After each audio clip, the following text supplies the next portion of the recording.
그럼 이번에는 반대로 그 고소하신 누구누구시죠? 아, 이제 경찰 조사받으러 오세요. 사실 이거보다 더 중요한 게 있어요. 경찰서에서 조사받으러 오라고 하기 전에 내가 어떻게 고소장을 작성해서 제출하느냐에 따라서 어떻게 보면 내가 그 사람을 처벌할 수 있느냐 여부가 결정될 수 있다는 거죠.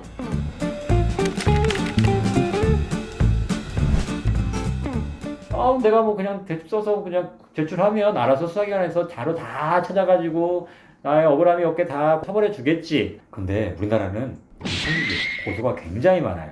예를 들면 내가 돈을 빌렸는데 못 받았다. 다 사기죄로 고소합니다. 그래서 웬만한 사건들은 대충 보고 그냥 하는 경우들도 꽤 많단 말이에요. 물론 내가 당한 피해가 정말로 흉악한 강도나 강간이라든가 아니면 큰 상해를 입은 사건이라든가 이러면 경찰들이 알아서 조사해주는 경우들이 많이 있어요.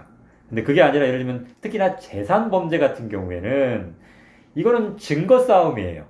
증거가 있어야 수사기관도 그걸 좀 더 그걸 토대로 해서 더 증거 수집해서 이 사람을 처벌할지 여부를 결정하는데 아무것도 없이 그냥 이 사람이 나한테 사기쳤어요. 아니면 이 사람이 내 돈을 횡령해 갔어요. 라고 한들 해주지는 않는단 말이에요.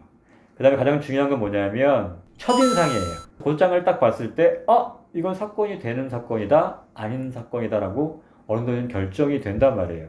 고소장을 단순히 그냥 우리 보통의 양식 있잖아요. 고소장 한 장 해가지고 뭐 언제 몇 월 며칠 날 뭐 해서 했습니다. 한 대여섯 줄 써가지고 내면 이건 봐선 잘 모른단 말이에요. 그러면 잘못하면 약간 좀 내 사건이 밀릴 수가 있어요, 뒤로.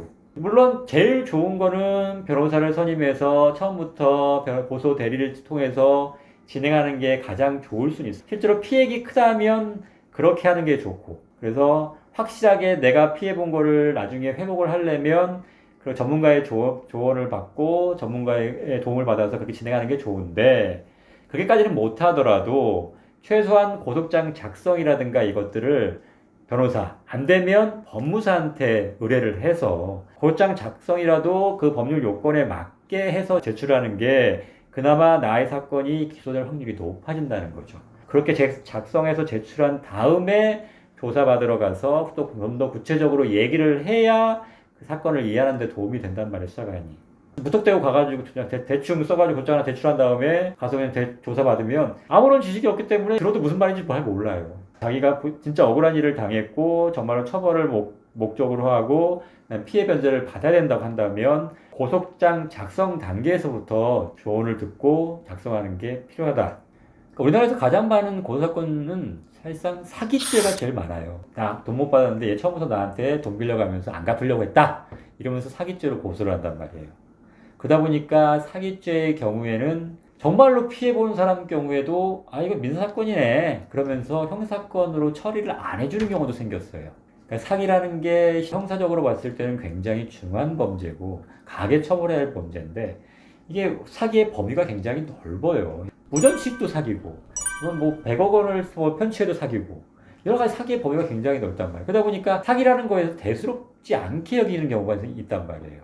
사기치고 나서 뭐 그까짓 거 갚으면 되는 거 아니야. 이 사기라는 게 범죄의 특성이 뭐냐면 상대방을 속여서 내가 어떤 재산을 취득을 하는 거기 때문에, 속인다는 건 뭐예요? 그 사람이 나를 믿게 만든다는 거잖아요. 근데 그렇게 됐을 때 배신감이라는 건 단순히 돈을 다시 돌려받는 것으로 회복이 안 되는 거예요.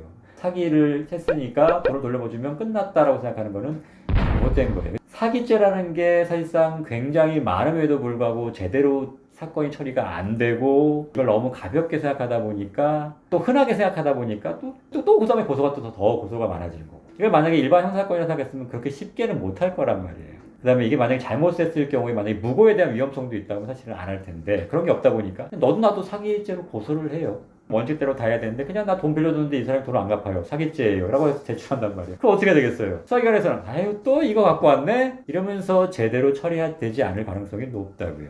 정말로 내가 이 사람이 나를 속여서 나의 신뢰를 바탕으로 했다가 그 신뢰를 깨고 어떤 내 재산적인 이득을 취했다고 한다면 그 요건들을 명확하게 구별해서 쓰고 거기 하나하나마다 증거를 첨부해서 제출을 해야 됩니다. 가끔 이렇게 말씀하시는 분들이 있어요. 증거도 정말 어마어마하게 이만큼 모아가지고 제출했는데 무혐의가 났다. 그러니까 증거를 제출만 했죠. 이게 무슨 내용이 설명을 안 했어요. 당사자들은 내용을 알지만 수사기관은 증거만 이만 갖다 제출한다고 해서 그 내용을 일일이 그 사람들이 다 해석해가지고 이거와 이거 연관되어 있고 이거에 연관되어 있으니까 이건 이렇게 해석되는 거구나 라고 해주지 않는다는 거죠.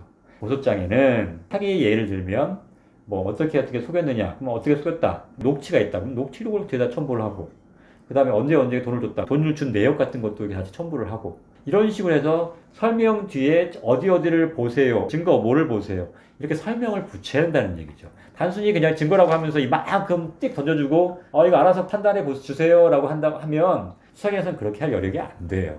고장을 작성하실 때는 이렇게 자세하게 설명을 덧붙여서 경찰한테 숟가락으로 써 먹여줘야 될 정도로 쉽게 자료를 설명해주고 첨부해줘야 그때 비로소 내 사건이 제대로 처리될 가능성이 높아진다는 겁니다.